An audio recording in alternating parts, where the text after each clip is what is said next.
Bismillahirrahmanirrahim. Assalamualaikum warahmatullahi wabarakatuh.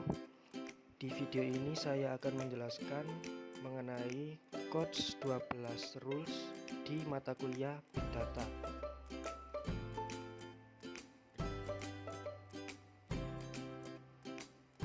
Sebelumnya saya perkenalkan diri terlebih dahulu.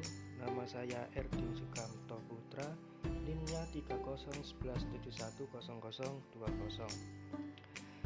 Oke, selanjutnya ini adalah penjelasan singkat mengenai Codes 12 Rule yang diusulkan oleh Edgar F. Codd dan merupakan pelopor model relasional untuk database. Selanjutnya, ini juga dirancang untuk keperluan sistem manajemen database supaya mudah untuk digunakan. Yang terakhir, kata lain yaitu sistem manajemen basis data relasional atau juga disebut sebagai RDBMS. Oke, selanjutnya ada details of code.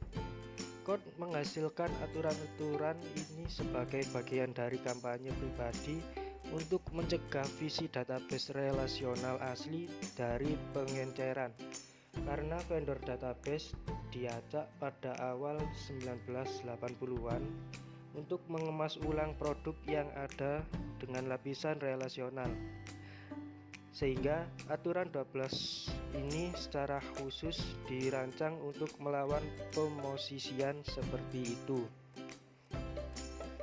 Next, selanjutnya ini bagian pertama dari 12 code rule tadi.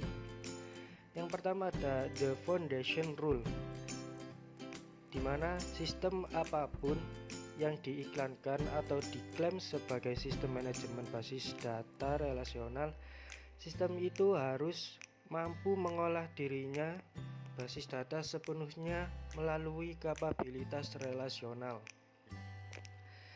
Yang kedua ada the information rule, yaitu semua informasi dalam basis data relasional diwakili secara eksplisit pada tingkat logis dan dengan tepat satu cara dengan nilai dalam tabel. Yang ketiga ada the guaranteed access rule, yaitu setiap nilai atom dalam basis data relasional dijamin dapat diakses secara logis dengan menggunakan kombinasi nama tabel, nilai kunci utama, dan juga nama kolom. Selanjutnya yang keempat ada systematic treatment of null values, yaitu nilai 0 berbeda dari string karakter kosong atau juga disebut rangkaian karakter kosong dan berbeda dari 0 atau angka lainnya yang didukung langsung dalam DBMS relasional penuh untuk merepresentasikan informasi yang hilang dan informasi yang tidak dapat diterapkan secara sistematis terlepas dari tipe data. Selanjutnya ada dynamic online catalog based on the relational model. Nah, di sini deskripsi basis data direpresentasikan pada tingkat logis dengan cara yang sama seperti data biasanya, sehingga pengguna yang berwenang dapat menerapkan bahasa relasional yang sama untuk interogasinya sebagaimana yang mereka terapkan pada database biasanya. Oke, next, selanjutnya ada the comprehensive data sublanguage rule, yaitu sistem relasional dapat mendukung beberapa bahasa dan berbagai mode penggunaan terminal. Contohnya mode isi dalam kosong. Namun harus ada setidaknya satu bahasa yang pernyataannya dapat diekspresikan sesuai dengan sintaks yang terdefinisi dengan baik sebagai string karakter dan lengkap dalam mendukung sistem ini. Berikut di bawah ini contoh-contoh string karakternya. Yang pertama ada data definition, view definition. Yang ketiga ada data manipulasi atau interactive and by program. Yang keempat ada integrity constraints.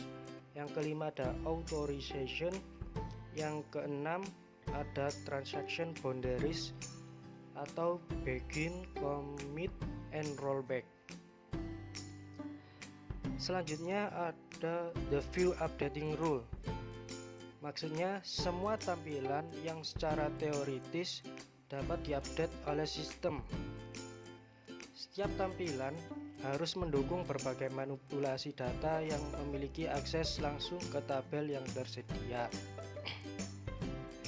Selanjutnya ada possible for high level insert, update, and delete, yaitu kemampuan menangani relasi dasar atau relasi turunan sebagai operan tunggal tidak hanya berlaku untuk pengambilan data, melainkan juga untuk penyisipan, pembaruan, dan juga penghapusan data yang ada. Selanjutnya ada physical data independence, yaitu program aplikasi dan aktivitas terminal tetap secara logis, di mana hal itu tidak terganggu setiap kali ada perubahan yang dilakukan baik dalam representasi, penyimpanan, atau mode akses. Selanjutnya ada logical data independence, yaitu program aplikasi dan aktivitas terminal tetap secara logis tidak terganggu ketika perubahan pelestarian informasi dalam bentuk apapun yang secara teoritis memungkinkan penghapusan dilakukan pada tabel dasar.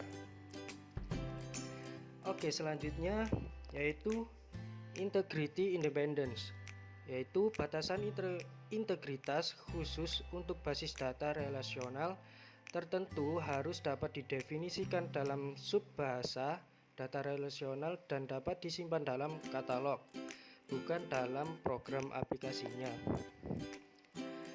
Selanjutnya ada distribution independent.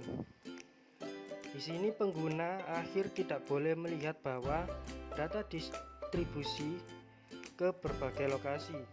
Pengguna harus selalu mendapatkan kesan bahwa data tersebut terletak di satu situs saja. Yang terakhir yaitu ada the non-subversion rule. Di sini, jika sistem relasional memiliki bahasa level rendah atau single record at a time, level rendah tersebut tidak dapat digunakan untuk menumbangkan atau melewati aturan integritas dan batasan yang diekspresikan dalam bahasa relasional level yang lebih tinggi atau sering juga disebut multiple record at a time. Mungkin itu saja yang dapat saya sampaikan, kurang lebihnya saya mohon maaf. Wassalamualaikum warahmatullahi wabarakatuh. Thank you.